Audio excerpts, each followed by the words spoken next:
So hello everyone and welcome back to my podcast and welcome back to my channel if you're tuning in with me on YouTube. Today is a very special episode because I'm joined by a wonderful guest, Tiffany Lin, who's with me today in this beautiful space as well. So I'm very excited to have her on and to bring this little treat to you. As we know, I usually do solo casts on my podcast, so having you with us here is such a treat. So join me in welcoming Tiffany Lin, and I'll let you introduce yourself in a bit about who you are, what you do, and what makes you you. Ooh, I love that. What makes me me? So I'm Tiffany, and I'm a life coach, or at least my job right now. I consider myself as like a multi-passionate human being. And I think what I would love to be known for is I want to be known for living my authentic truth while empowering others to live theirs authentic truth. What's the last question again? What makes you you? What makes me me? I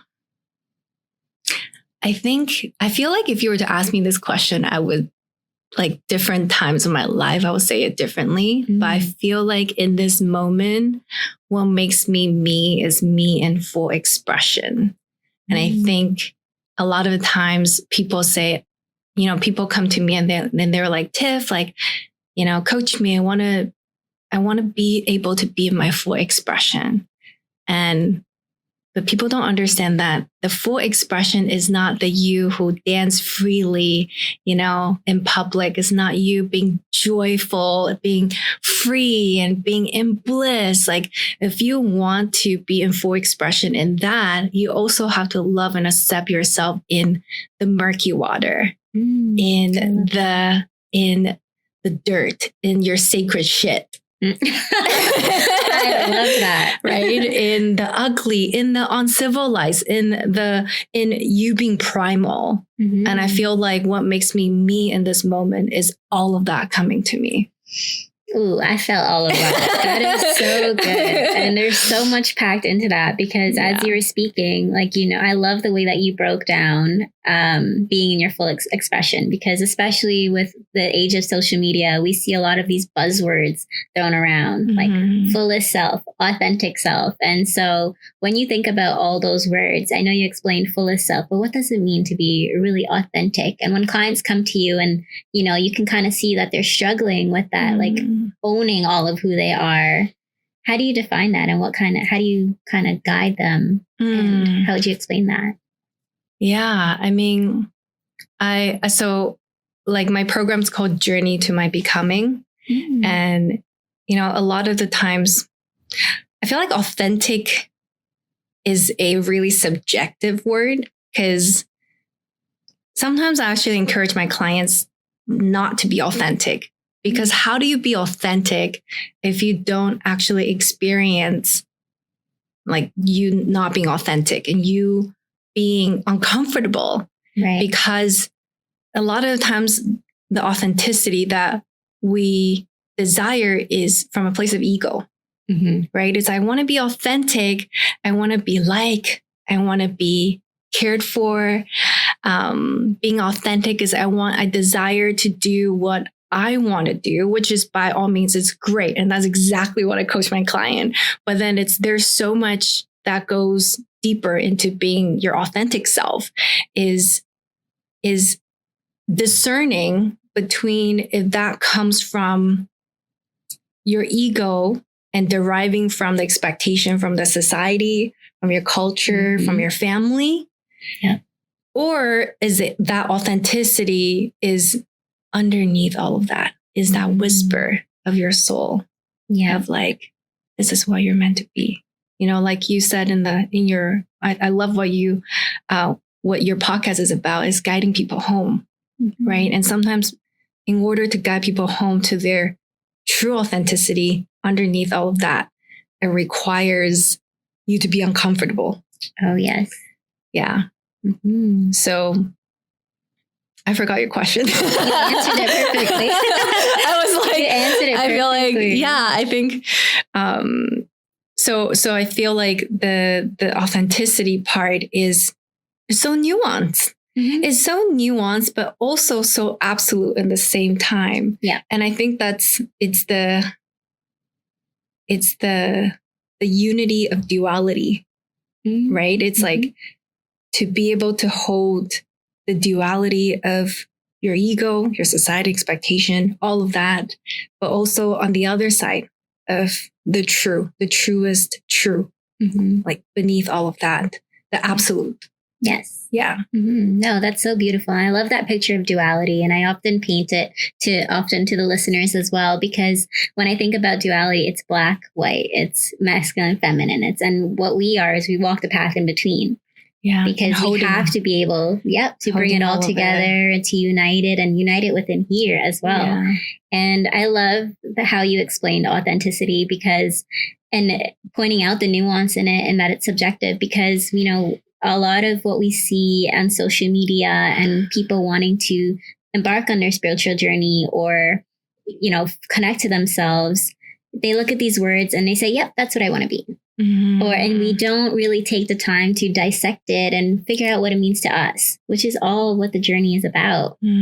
Figuring out what it means to us, how we can take these tools, implement them. And like you said, too, you have to, at least personally for me, I had to experience being inauthentic to then realize like, oh, wait, that's actually not who I am. And there's a whole nother self where it's like, and that authentic self might not get liked by everybody. Yeah. In fact, that's pretty much when you're being authentic. Yeah. Not everybody likes it and not everybody relates to it. Absolutely. So, yeah, I love the picture that you painted with that. And I love that, you in yourself are guiding clients to understand those nuances within themselves and within their own journey, which is so important. So thank you for that too. Yeah. I think that just adding on top of that, like, that journey to becoming more truer to yourself, there was an expectation of like being linear, So that's why like sometimes clients come to me and be like, hey, like I want to find my dream job. Like I want to work in my dream career. And I'm like, I love to help you with that. And at the same time, I'm actually more interested in that journey of who you're becoming than the becoming itself. Like if your becoming is to be that person who is doing your dream career, whether that being a healer or a writer, blah, blah, blah. I'm actually more passionate in helping you discover the depth of you. And so then when you are that person, it's inevitable for you to just have that becoming. Right. Yeah. Oh, that's so beautiful. And it's about the journey, not the destination. So I love the name of your program as well. And I recently started coaching myself. Oh, I love that. Yeah. And one of the phrases that I used at one point was end goal. And someone pointed out to me, like, I was like, I don't know if this is my end goal. And it was pointed out to me of like, why does there have to be an end goal? Like, what about if it's just for now? Or let's just flow and see where it goes. Like, who says that will be the end anyways? So it's all this abstract, especially when we're on this path. So yeah, it's great to dive into that. Yeah. I find that, and I get into that sometimes too. Like I get into the trap of the end goal. I think like, and I see that in my clients too. And sometimes I'm like, oh my God, like I'm doing that and I have to embody. Yeah. But what I found is that when you have an end goal, like there's nothing wrong with focusing on the goal. It's like the whole thing with, I feel like I'm not going to say it because I feel like we're going to open up a can of worms. Okay. But I feel like it's like, let's say like if your end goal is to become a YouTuber and if you focus so much on that end goal, that become the bedrocks of everything that you build on top of it. Yeah. So for example, you think being a YouTuber is virality, it's number, it's views, it's all that, then that becomes your focus. Yeah. So that becomes the foundation that you build on top of it. Yeah. Whereas is what kind of YouTuber, when I'm that YouTuber, like who am I? What values and what qualities, what kind of person am I? Am I purposeful? insightful? Am I genuinely trying to help the world by, showing up and talking about certain subject? What is my bedrocks? What is the foundation of me? And may that be what you build on top of it. And then the YouTuber becomes a byproduct of your foundation. Do you know what I mean? It's like the focus it's different. So yeah, I feel like the end goal concept is the way that we were brought up. Exactly. Right? It's like focusing on like going after that thing, the money, the fame, the job and all that. But I feel like in my journey of my becoming and like coaching others too, it's like I understand it's almost in reverse. It's like you're focusing on quote unquote the journey, your bedrocks, the foundation, and then everything else builds on top of it. Yeah. I had goosebumps because it's so true. That was such a beautiful like visualization, but also truth as well. Because from those bedrocks now that you've built, you can do YouTuber, you can do podcaster, you can do anything that you want to do because that foundation is so strong and it can take you anywhere, which is what life is about. Yeah. Because we're constantly changing, constantly fluid. But if we have that solid foundation, we can go wherever we want to. So. Yeah. And people come to you not for virality, not for views. People come to you because of you, because of whatever that is your foundation, your being. Yeah. Yeah. And that'll just shine through in everything that you do. Oh, that's so great. Yeah. And so I already can feel that whoever's listening can grab a pen and paper because there's going to be gems dropped here. Yeah. But you also mentioned just now in the way that we're brought up has a lot to do with who we become and who we are. And, I always say on the podcast too, that life is a process of unlearning. As much as we are always learning, it's unlearning. And funny enough, when I think I first came across you on Instagram, when I did my little research on you too, I think you were hosted on a mental health clinic website primarily for Asian folks. Right. So I was like, that stood out to me because I was like, I love that she's like honoring her background, her heritage. Absolutely. And, it is in a way to kind of give back and teach what we know. So could you speak a little bit about your background and how that kind of played a role into what you do today? Oh my gosh, I feel like I could go into so many different directions. My background and how it comes to be today. So actually, I was born and raised in Taiwan until I was 14. And then, I was just in that culture. Like that was my life. And at 14, obviously that's not like an instant decision, but I made a decision to come to Canada by myself to study. And don't worry, my parents love me. Like it's not that like, oh my God, okay, off you go. There was a struggle. I think that when I look back now, thinking about how I made that decision was I grew up just never feeling belonged. Like I just felt like there was something more. Like I don't get why. I think as an empath, as an empathic child, I didn't know why people were not living their truth. Like for a lack of a better word, like I look at my parents and for example, my dad loves singing. Like he is someone who you like religiously follow these singing concerts, shows like, like the American Voice and all that. And he loved singing and he would, you can see he got emotional. Like a few times I actually see him getting emotional was when he like hear like really moving singing or songs. And he always play like really beautiful jazz music, has great taste with music.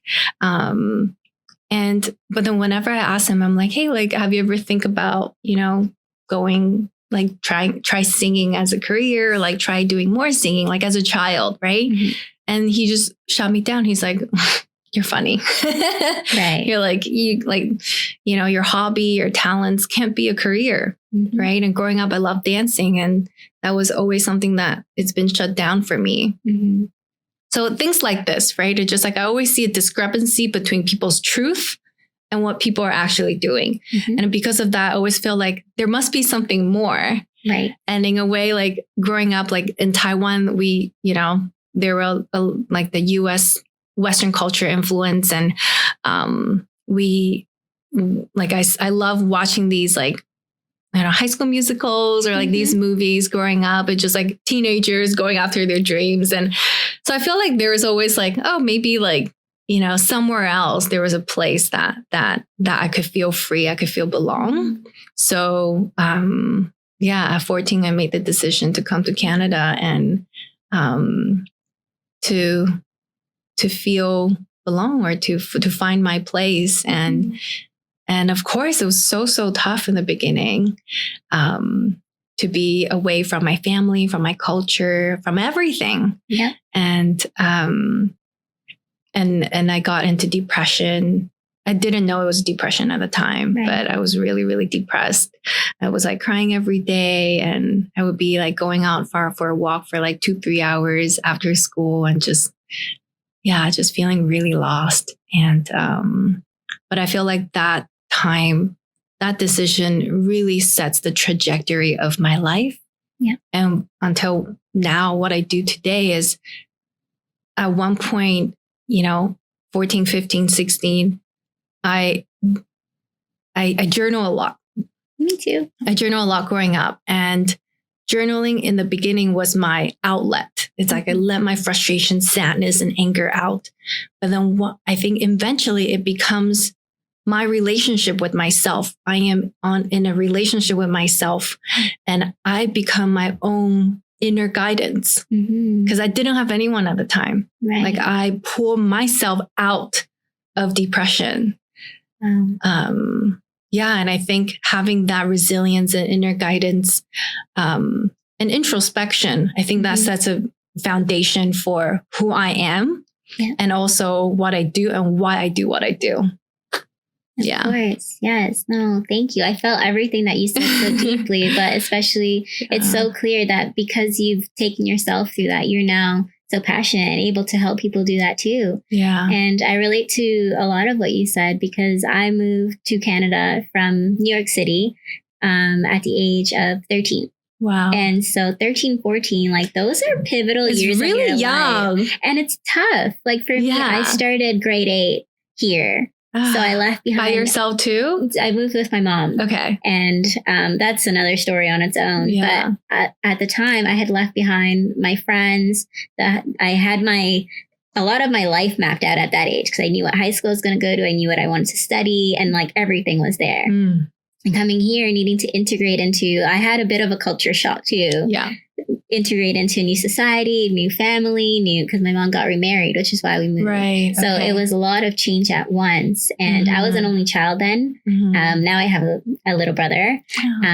But journaling was my outlet too. Oh, wow. How similar. Yeah. So when my parents were going through a divorce, when we talk about upbringing, like I was told, like, don't let your friends know, or don't tell your teachers. Oh, yeah. And that's a lot of pressure for like a young kid, right? So I turned to writing, and I would, just like you, I'll talk about my day, what upset me, what made me sad. And it is so true. You said it perfectly, when that becomes your relationship with yourself. Yeah. And that becomes your inner guidance, because I found myself like reflecting upon the day, what went well, what didn't go well, what will I change for tomorrow?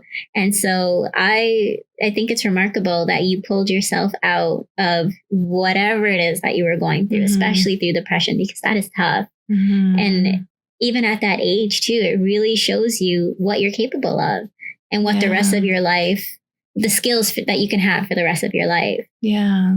So when you moved here, was there any doubts in your mind at a time whether or not you made the right choice?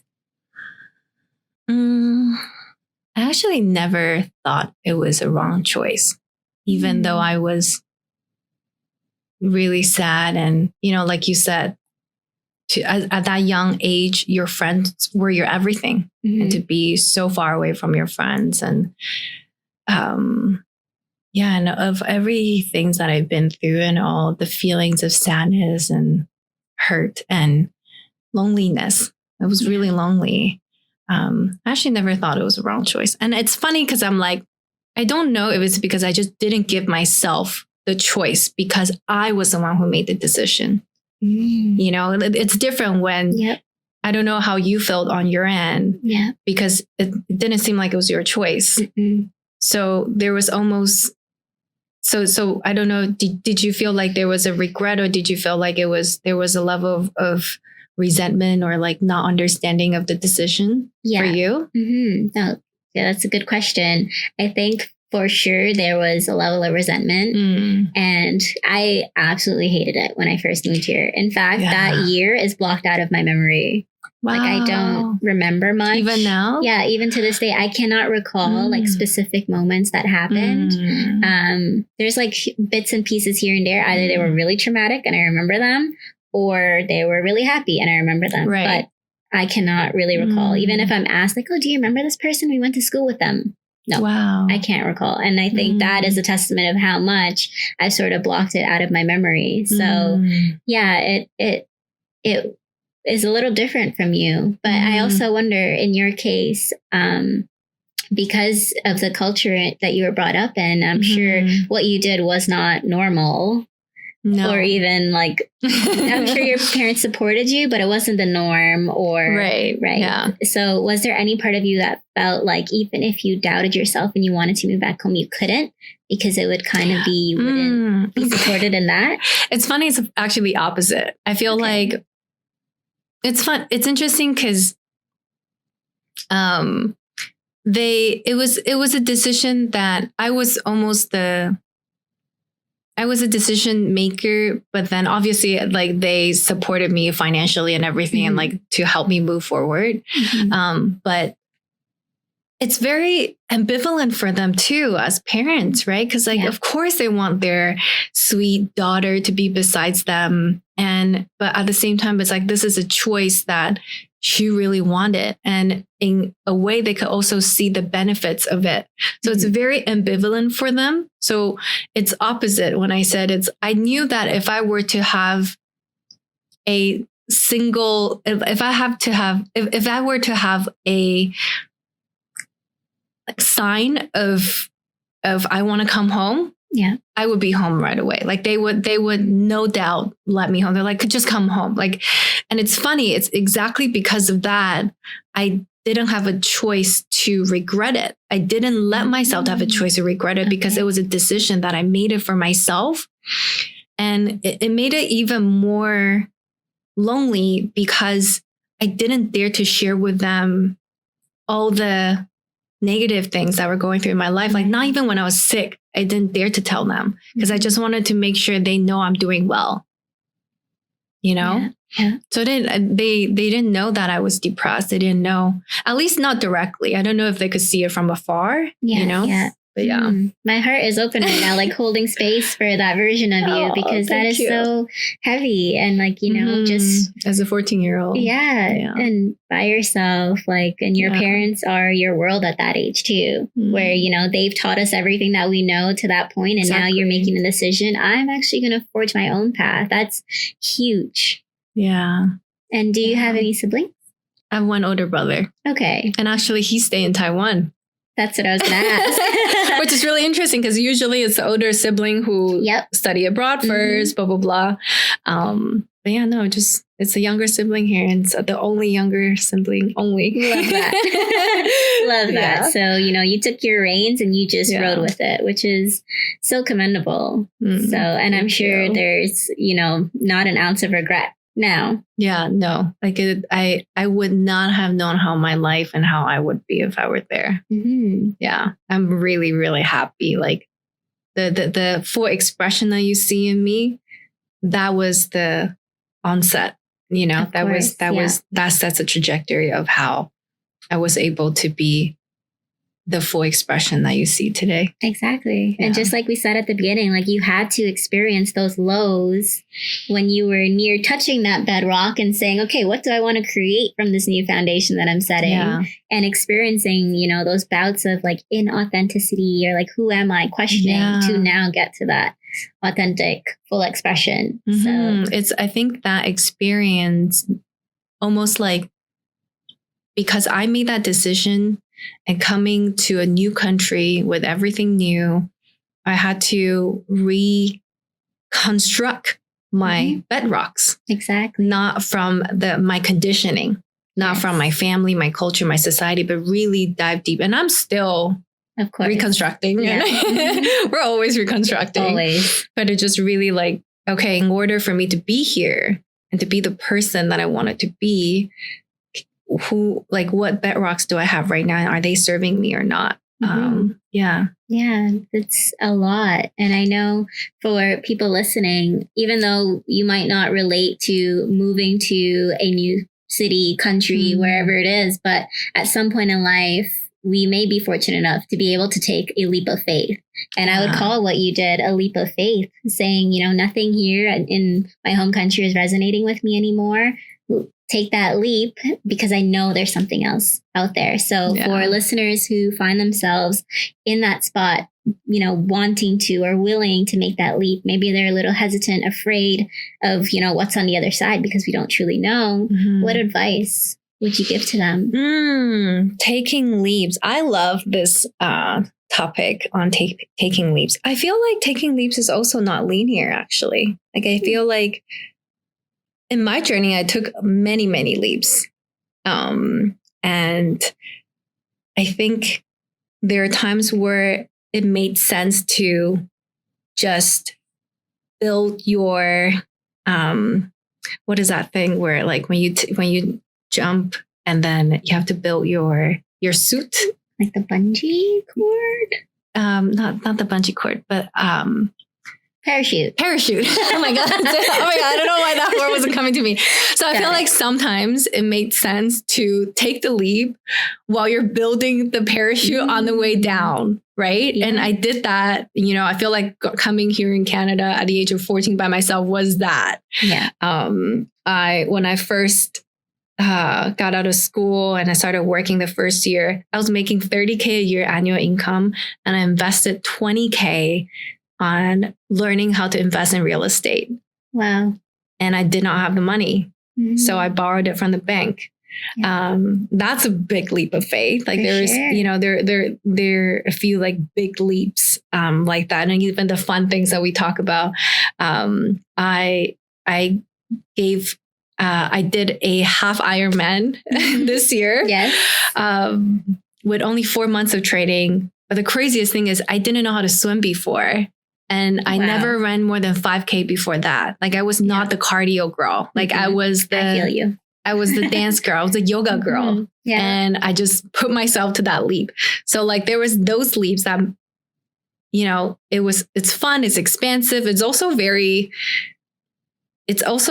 scary to build the parachute on the way down. So it's not, I don't recommend it for everyone. I don't recommend it for every situation scenario. I think there's also the taking the leap. It's like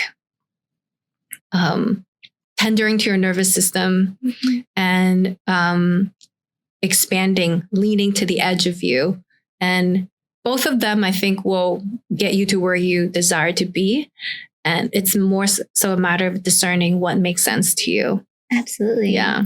And would you say that parachute that you learned to build on your way from Taiwan to Canada, is that the same parachute that kind of takes you through your new experiences? For example, because you had that on your back, you knew you had that parachute.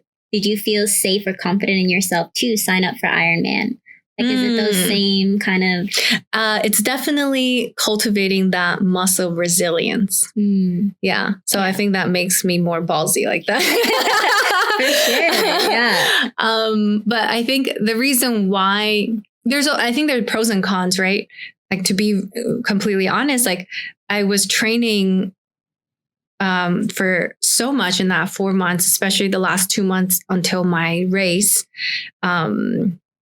I was like exercising, I don't know, like just a lot. I can't even fathom, I can't even remember the numbers, but the moment I finished my race, I literally was like, I'm not exercising for the rest of my life. I paid my dues. Yeah. I was like, I think my quota of my life is done. Maxed out. Yeah, it's maxed out.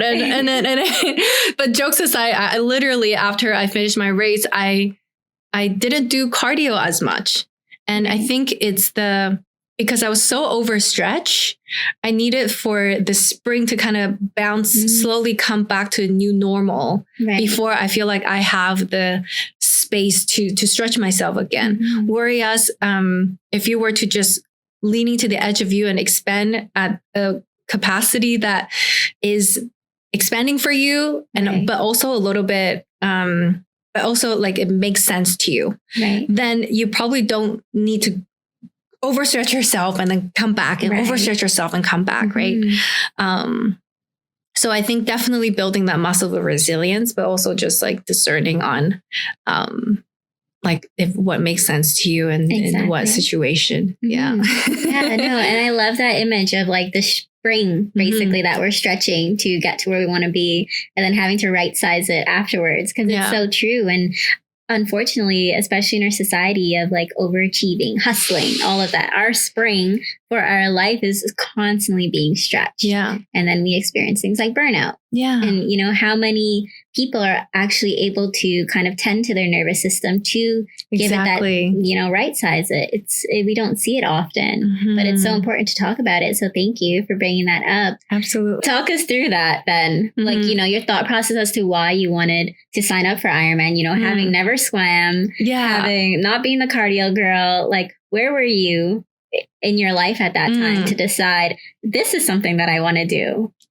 So doing Ironman is something that I always have on my bucket list. Okay. But it's funny because it's one of those where like I absolutely had no idea what it entails. It's just something that's cool. It's just like, you know, it's like if you have a bucket list, you gotta have an Ironman in there. You gotta have a triathlon in there. I mean, I'll add it now, but because it's cool, like for vanity reasons, right? So I feel like it's always in there for like vanity reason. I don't know why it's there. Like I don't even know what it entails. Yeah. And last year I was kind of going through some stuff with my family and it was just very, very heavy for me.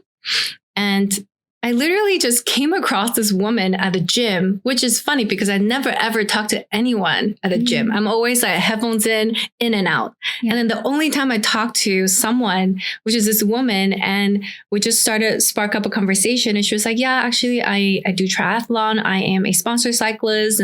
And he's like, it's so much fun, blah, blah, blah. And I was like, oh, cool. I was like, I always wanted to do a triathlon. And then she looked at me up and down and I was like, oh shit. And she was like, you can totally do it. Okay. And then I was like, what do you mean I can totally do it? I was like, have you seen me? Like, I'm like, what do you mean? Like, I'm not muscular. I'm not like fit. Like, what do you mean? And she's like, no, of course you can do it. She's like, why don't you come join me to my training? Wow. And then I was like, okay, like maybe. So then I feel like that was a seed that planted. For sure. Right. And it's like slowly sprouting. And then, so like I joined and it was amazing because like in that training, like you just see people from all walks of life. There's people, there's a guy who is 72 and he's still doing triathlon. Amazing. Right. So fit. Yeah. And it's like, wow, like who am I to say that I can't do it? Right. And that's what I love. It's like, okay, I wanted to do it because I wanted to prove that limitations is perception. I didn't know how to swim. I never run more than 5K. So let me just see where it goes. And I think it's also this idea of like, I have nothing to lose. Like at the end of the day, like I just improve my training. That's Absolutely. It, you know? Yeah. So then that was also a good way for me to focus on something, to alchemize, you know, the difficulty that's been going on with my life at the time. Yeah. So then I went and I was training and and it was amazing. It was, I think the interesting thing is everyone who have told me that you can't do it are the people who have never done it before. And the people who have told me that, of course you can do it. It's a walk in the park. Are the people who have done it. And that says so much about what you do in life. When you go about doing the things that are not the mainstream, are a bit off course to the rest of us. Yeah. Who are you talking to? Right. Actually, my dad in the beginning was trying to convince me not to do it because he was like, you're not going to make it. You're just going to disappoint yourself. Yeah. And then, which is really beautiful because at the end of the race, the last 30 meters, he ran with me across the finish line. Wow. Yeah. Wow. And now I'm trying to convince him to do it. See, Dad, I did it. So now it's your turn. Yeah. Funny enough, when I reached out to Tiff the first time, she was actually in Taiwan at the time, going through her rigorous training. I remember seeing her stories like up at the crack of dawn, before dawn even, to get her trainings in late at night. I was like, okay, like when we talk, it'll definitely be interesting. Yeah. But I can definitely see, and I hope the listeners feel that too, like how you were expanding yourself through that experience and building that muscle resiliency, not even, physical muscle, sure, of course, but the muscle of your mind as well. Oh, absolutely. To retrain yourself out of that programming, to tell yourself that you could do it, to feed that inner voice, to keep going, and also the discipline in the training. Yeah. Did you find that you had skills before that helped you through the training? So, for example, discipline or... It's funny because I think the skill that I had, like, sure, I had discipline and all that.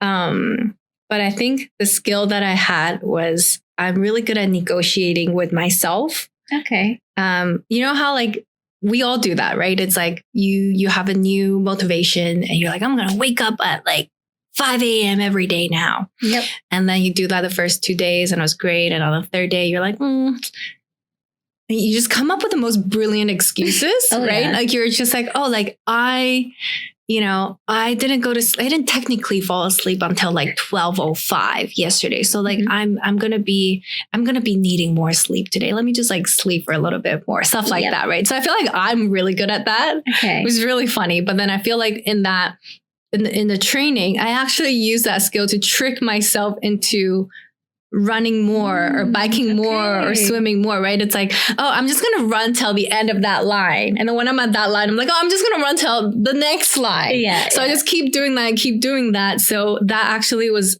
what was able to like help me keep going and not give up. Yeah. Yeah. I get that. And it's always that extra push. And to be honest, I am guilty of dreading that extra push. Yeah. Like I used to see a trainer for strength training and he would tell me, okay, 10 reps, let's say. And I get to 10, I'm ready to put the weight down. He's like, do 2 more. Yeah. And you're like, I'm like, no, I'm already down. I'm not doing it. I used to argue all the time. Yeah. But through experience, through coaching and getting that type of training, that is where the growth happens. Yeah. Pushing past like that preconceived limit, like you said, in your mind and realizing I did 10, I can do 2 more. I ran to that line. I can run to that other line. Like that is truly that magic spot where we grow on like all levels. So yeah, that is so great. Yeah. And one thing that I've learned is, and I can't, this is not from me. I think I've seen it somewhere. I think it's probably by David Goggin. Okay. So he talks about how when you are physically exhausted, fully feel like you can't do anything anymore, you've actually only used up 40% of what's available for you physically. So the most of it is in your mind. Yeah. Yeah. Wow. That is great. And and in this journey, I always tell people, it's like, oh, like people always ask me, like, does it get easier? Like, are you getting better? Like, is 10K or 21K run just like so easy for you now? Yeah. And when I think about it, I'm like, actually, no, like it doesn't get easier. You actually just get better at enduring pain for longer. Yeah. That is so true. Yeah. I mean, it's a metaphor for life. It is a metaphor for life. It's resilience. Yeah. It's so beautiful how that experience sort of mirrors the life path and especially the path that you chose to walk as well. Yeah. Like, even meeting that resistance in the beginning. And I'm not sure if we mentioned, but you actually did your race in Taiwan. Yeah. So I'm guessing you were back home with your family at the time. Okay. So, and how was that? Like, going through the difficulties, like, do you feel like the race was sort of like an outlet for you? Was that how you were able to alchemize and move through that? I think it was more, in a way, it was an alchemy of my pain. And in a way, it's probably also a distraction is for me to like look at somewhere else. I think going back with my family and like, I love my parents so dearly. At the same time, I think because they're going through a lot in their lives right now. And I think going through things is fine, but I feel like going through things for a very, very long time, but then not trying to deal with it differently, not like victimizing yourself and not making radical change and taking radical responsibility is difficult to be with as a daughter. And for me to be with them for 7 months, as a grown ass adult is like, and it's not even, I'm thinking about, it's not even my parents. It's not about my parents. I think it's like to be with anyone in such close proximity who is such a victim of life is just difficult to be with. And considering that they are my parents and it's, I care about them so much, and to see that, it's just hard to see. So, yeah. I feel that. Yeah. And I think we all reach a point in our relationship with our parents where we realize, and I'm not sure if you look at it the same way, it's what is the lesson here for me to learn? Yeah. Because they are our greatest teachers. Our family are our first teachers, God, really. They are. Our parents. And for them, they're also our biggest triggers.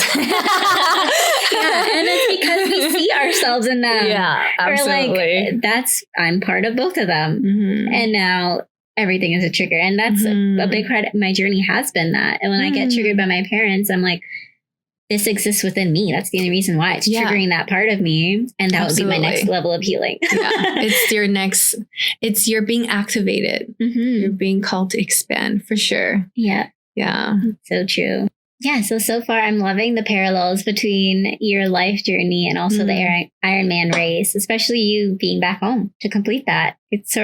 Was it sort of like a full circle moment for you, do you think? Being back at home, seeing how much you've grown and also starting something new again. I think, I wouldn't say if it's a full circle, but I feel like it's a seed planted for, I hope it's a seed planted for my dad. I love that. Yeah. Because like I said, like we teach each other. So, and I think even, I would love to have kids of my own someday. And I hope that as much as, I am instilling in them values and principles, like, I'm so open to learning from them as well, because kids are so pure. And so even pure. For you, there's some innocence in what you chose to take on too, of like this big challenge ahead of you of the Ironman race. And you're just like, I can do it. Like there's something so pure about that and like untainted by other people's expectations or other people's like doubts even. Yeah, actually. And this year, because we're going back again in the winter, and I managed to challenge my dad to do at least a half marathon with us. Wow. So it was really great because, I think that I hope that he can also see that, limitation is just perception. Because it was really tough for me to like convince him. I was like, because I think he's like really athletic. Okay. But then he would tell me that like, oh, I'm turning 65 soon. Oh my God, I'm gonna work. I'm so old. Like I can't do it. But then he like did a lot of 10K runs race. So I was like, why don't you just try, pull the bar up a little bit and challenge your limitation? Because I think the beauty of it is once your limitations have been challenged, you can actually look around in your life and be like, what else is possible? Right. It's like, oh, if what I think is limited is actually not limited. So what else do I think is limited that's actually not limited? Right. Yeah. Or even as motivation in the past, what have I seen as limitations and actually surpassed it? Yeah. That's we do it all the time. But for some reason, when it seems like something so different from our everyday, it seems more intimidating. Yeah. But that's great that you convinced him. So he will be doing the race with you? So he will be doing it. Well, our whole family is basically doing it together. Like my brother, my dad, my boyfriend, we're all doing it together. Oh, beautiful. Yeah. Oh, that's great. Well, if Papa Lin is listening to this, we're proud of you. Yeah. That's amazing. And so based on everything that you've learned and the way that you've advocated for yourself, and, built your parachute, do you feel like there's some sort of responsibility to also show your parents that path, and just as you've encouraged your dad? I don't know if the word is responsibility. Maybe it is, because but I do feel like even just me proactively taking charge of my life, creating my extraordinary life, there's a hope that, they could also one day be inspired and take charge of their own lives. But I want to do so in a way not from a place of manipulation. So I never really be like, why are you not doing this? Why are you not doing that? Because I know that's going to drive people away further. Right. It's going to perpetuate shame. But yeah, I think in a way, sometimes I think about ultimately, I think they're my biggest inspiration in a way to I want to just continue to do this, and hopefully, they hear me today. Yeah. Right. It's beautiful. And you're right. It's not quite, or at least from the perspective that you have, it's not really a responsibility, but rather when you embody your truth and your fullest expression and your authentic self and everything that we started talking about, it shines through, and it inspires people. Yeah. Even if it comes down to our parents, people will see what you have made possible from your life and inspire them to do the same, if it's within others' capabilities, capacity, or even within their hearts to want to be that way. So it's something that also just naturally happens with being who we are, which I think is so great. Yeah. And I mean, not just them, but also just everyone that I have the opportunity to connect with. I think ultimately that is what I would love, is just through me continuously living my truth, it inspires others to live theirs too. And the more people can live in their truth, it's it just spreads more. Absolutely. Yeah. And that's what we so need in this world right now. Just coming back home to ourselves. Home. Yeah. And we're all here. My podcast is founded on that idea that we're all here to kind of guide each other back home too. Because we're all going to the same place. We all want the same thing. We all want the same thing. We just have different ways of getting there. Yeah. And so for our listeners here, what are some of the tools that have helped you along that journey? There's one big concept that has really helped me is unshaming. I think I didn't know that there were many parts of me, because of the society, the culture, the family. Growing up, there was an external witness of certain parts of me that were not accepted. And they eventually became my internal witness to myself. Right. And that is just shame, perpetuating shame. And I think my journey of my becoming, one of the biggest tools for me is to learn to unshame, to learn to love and accept the parts of me that has deemed unlovable by the world. And the more I can accept those parts of me, the more I deepen the love that I have with myself. And I think the journey of becoming is also just a journey of your epic love affair with yourself. Ooh, I feel it. That is so good. And I think sometimes it's really difficult because, like we talked about in the beginning, your full expression. It's dirty, it's murky water, it's primal, it's uncivilized, but our society only wants us to be civilized. It wants us to be diplomatic, right? Mm-hmm. But when we can really allow that parts to be seen, and ultimately they just want to be seen. Yeah. Just give them oxygen to breathe. Mm-hmm. Yeah.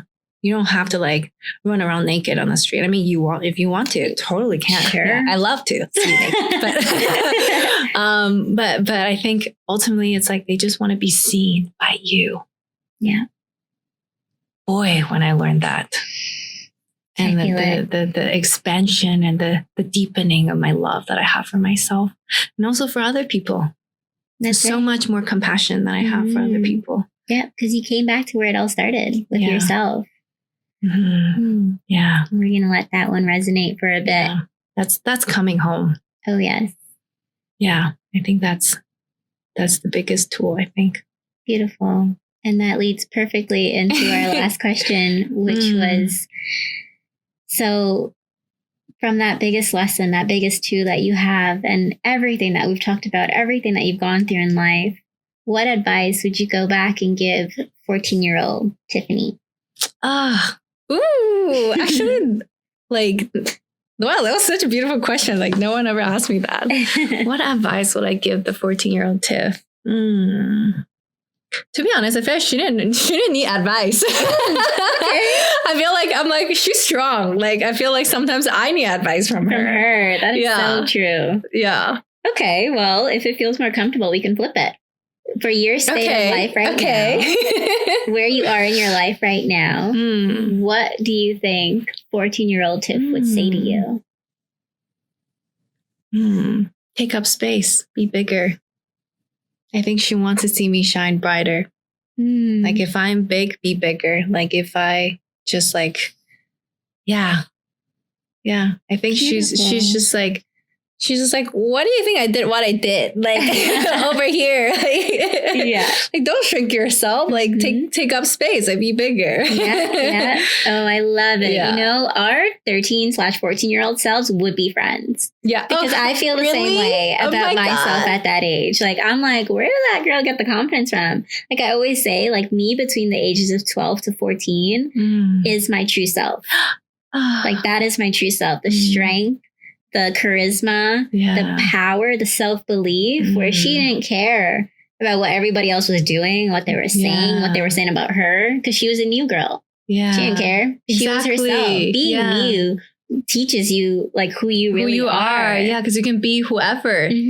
That's why I love like solo traveling too. Like putting myself in new environments, because it's like, even if I felt like I was in a box at home or I couldn't be who I was at home, I could start over in this new place. Like nobody knows me here. And that's when I get to be myself. I don't care if they don't like me because I'm not attached to anything. Exactly. And so like that ages of myself, like I say that is my true self. I love that. I think like, and you're right. Like there's so much beauty in being in a new place because you're being the person, not by the conditioning of the environment, the people that you see, that ultimately sets you into a certain, persona. Like you could just be the multidimensionality of you. Exactly. I love it. Beautiful. Well, thank you, Tiff. And thank you to younger Tiff, too, for the words of wisdom and the gems today. I hope everyone listening found something that connected with your heart, something that resonated with you, and even a piece of advice or courage that you have to move forward in your journey. And I think I can speak for both of us when I say, like, I will leave Tiff's information in the show notes below as well if anybody wants to reach out to her, because if something in this mini-sode tugged on your heartstrings, if you want to explore something more, we are both available for you to reach out and chat. I'll let Tiff kind of share a bit more about her coaching as well for anybody who might be interested. Yeah. So right now my signature program is my one-on-one program. It's the journey to my becoming. And I essentially just guide my clients to come back home to the truer version of themselves, to honor their authentic truth, to feel courageous to make decisions that's true to themselves. And whether that is your lifestyle, your career, your dreams, your passion. One of my clients just finished my container and she's on her way to become a writer. Like she just finished her manuscript. Like, it was so beautiful. It was so fun. In the meantime, it's like, I feel like what I love about coaching with me, it's very intuitive. We talk about everything. We talk about, family, setting boundaries. We talk about healing. I focus a lot on the subconscious mind because like you operate your life 95% from your subconscious mind. So, and relationship. All that jazz. So beautiful. Perfect. Yeah. So there you have it.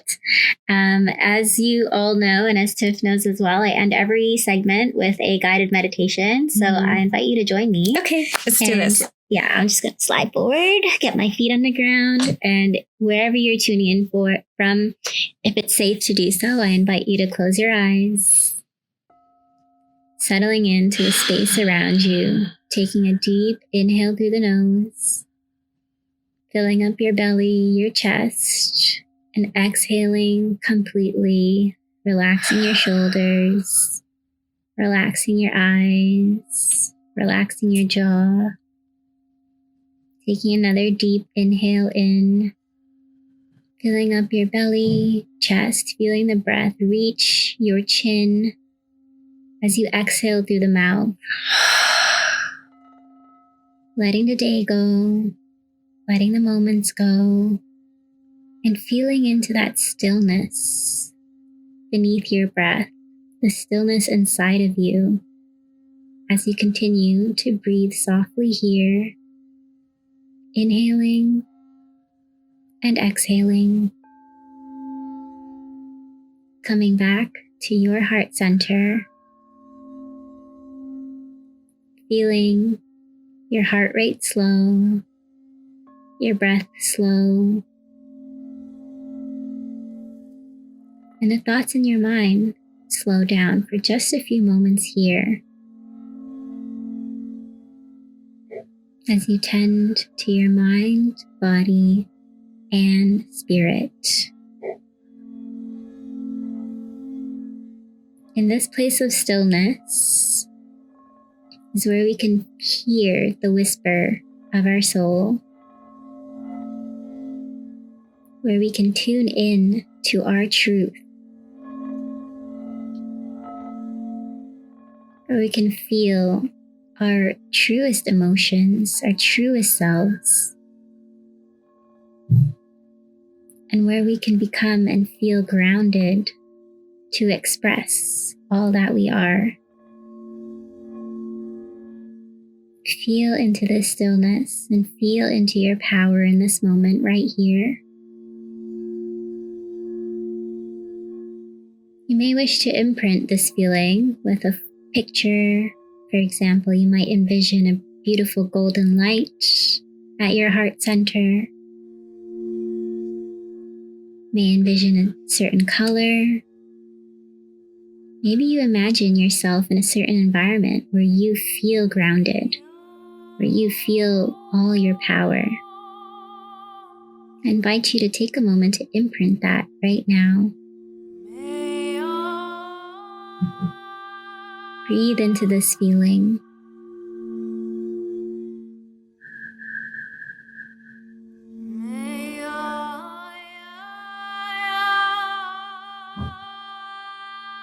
And as you begin to bring your awareness back to center, back to this present moment, I invite you to keep this picture that you've imprinted in your mind with you as you go along the rest of your week, the rest of your life, as a reminder of these moments of stillness, so that when life gets busy, when your mind gets busy, you can come back to this place, as these moments of mindfulness are accessible to you at any time by simply closing your eyes and tuning inwards for a few deep breaths. And when you're ready, you may slowly open your eyes and come back to your space, come back to your surroundings.